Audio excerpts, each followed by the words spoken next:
All right, here's your man coming at you.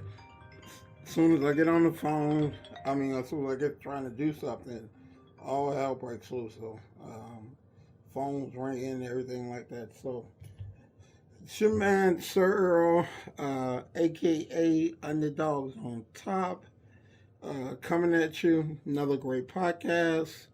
Um, that's what I'm doing, man. It is cold as hell in Chicago right now. I'm talking about cold. I read a thing that said it's colder than baby's mama heading to the child support office. It's freezing outside. It's like really, really, really cold. I haven't felt weather like this in a very long period of time. So today is January the 15th. It's probably about 5 o'clock in the evening. Didn't get a chance to do this afternoon like I wanted to, um, but we're getting it. All right. So, um, just wanted to say, you know, the clothing line is coming along. We got a bunch of stuff done already to be going up on the website pretty soon, probably within the next few weeks, where you can actually look on, see, and order.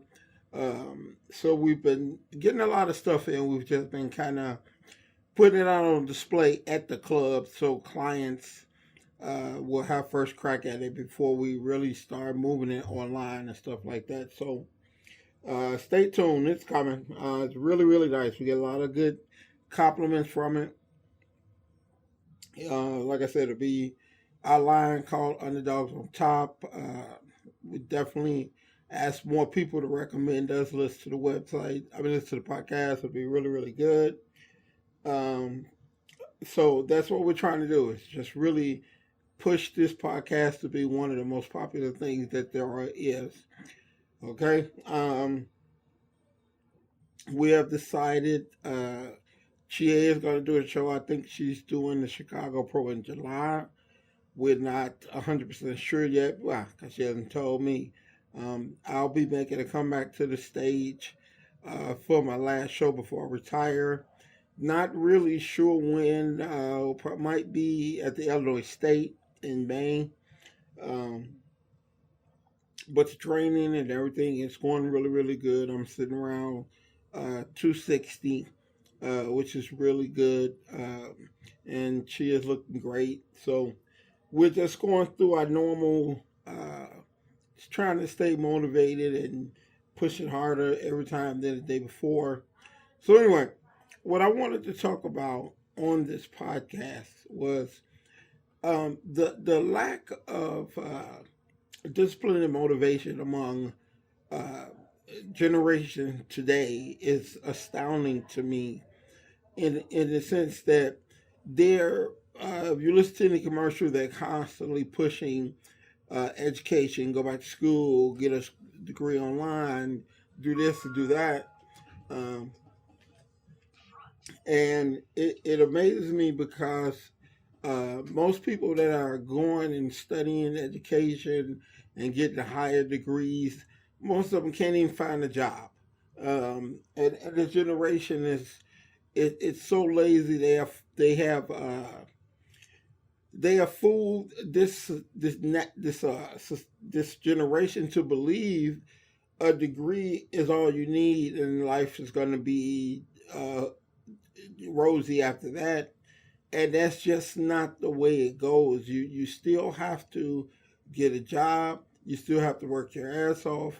Um, no matter what. I had my nephew asked me. Well, I talked to him about a position that I was trying to fill, and the entitlement that they feel they deserve is a fucking joke. Um, you have to work, you have to grind, you have to push um, to get even further than what we did in our days. I still get up and I work my ass off every day. And for you to feel you're entitled to something because you went and you got a degree, you took out all this debt, and got a degree that you can't pay in your lifetime, you'll not be able to pay that loan back, and it's unforgiving. Meaning you just can't wipe it off your record. You've got to pay it back. Um, and in my talking, am I saying don't go to school? No. I'm saying be smart about what you do. Figure out the best route for yourself. Don't let people tell you, what you should and what you shouldn't do, because you're the one got to live this life. No one has to live your life for you. Um, I talk to people now, and they're, oh, I want to go into my own business. That seems to be the current thing going, and people don't even have the faintest idea how difficult it is to own your own business. They really have no clue whatsoever.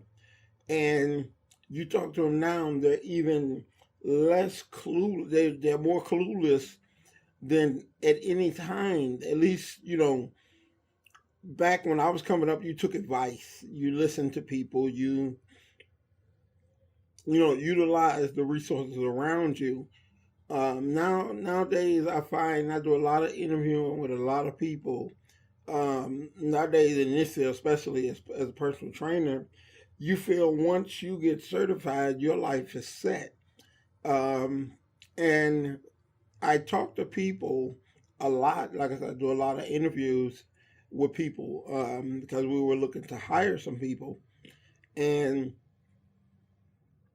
it's a joke. They have no idea what they're doing, and because we try to keep our standards high, it's very very hard to find someone that can meet the standards of what we feel is a real trainer, of long lasting quality, can keep clients, book new clients, and not hurt anybody.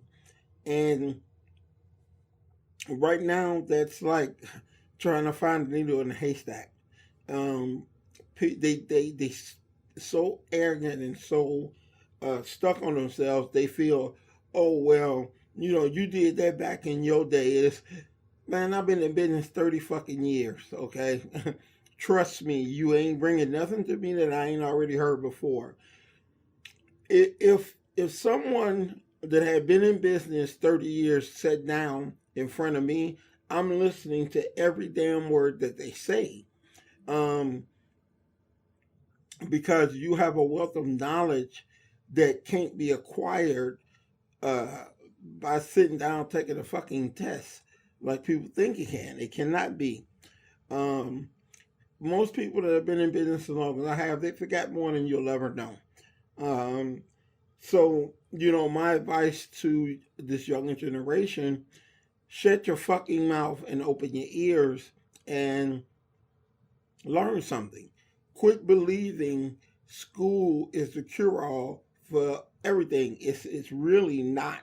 Like I said, I interview a lot of people, and what they're turning out nowadays, I don't even find it suitable to hire anyone.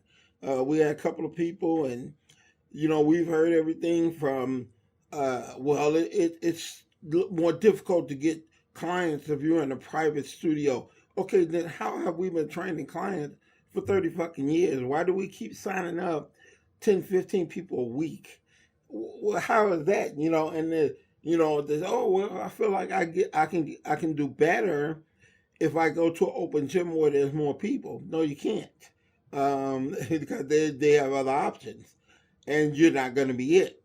So my advice to younger people, this younger generation, is take your time and learn. Quit believing that you know it all and you're ready to go, and you've been, because you went to school for 6 months and never touched a human, that you know more than a guy that has sat here for 30 years, putting in 10 to 14 hours a day, with 10, 20 clients a day. Quit believing you know more than that person. Sit down and listen.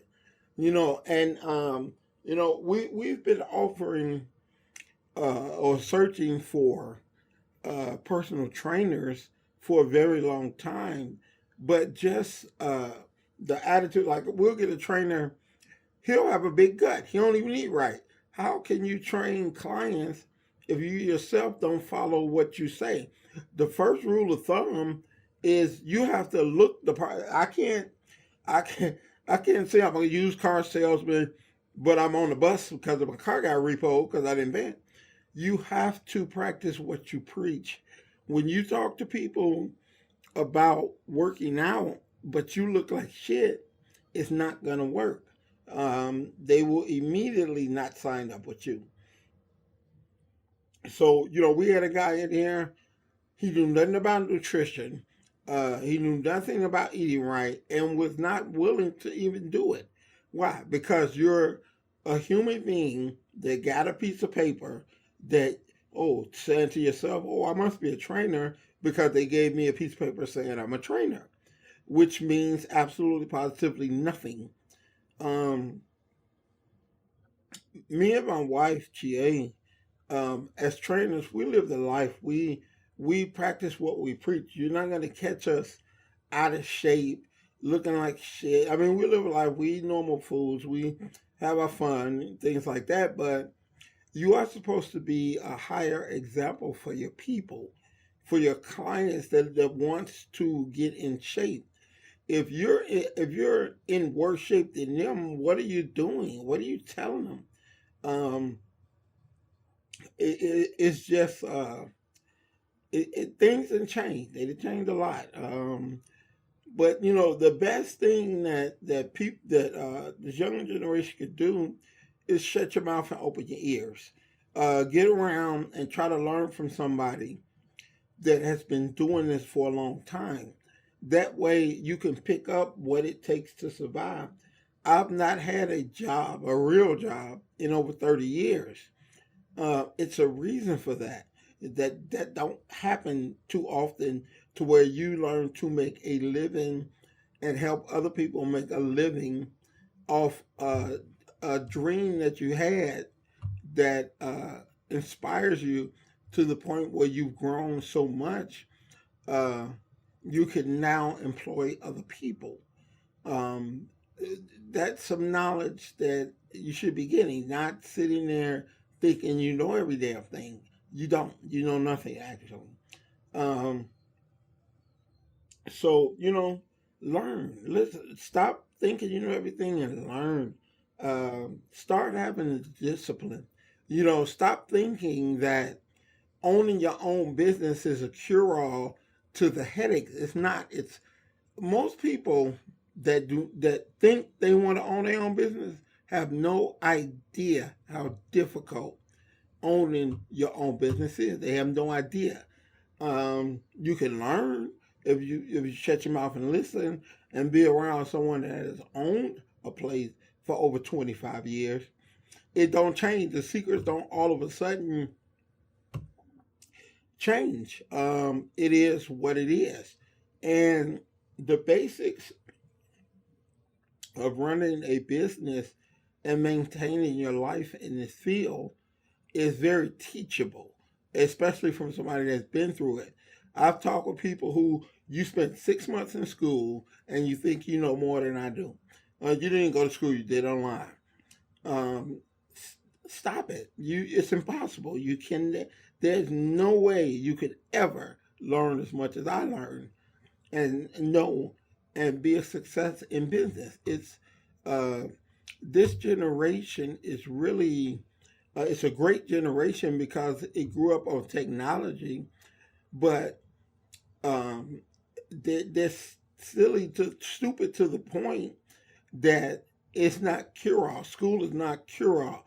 Technology is not cure all.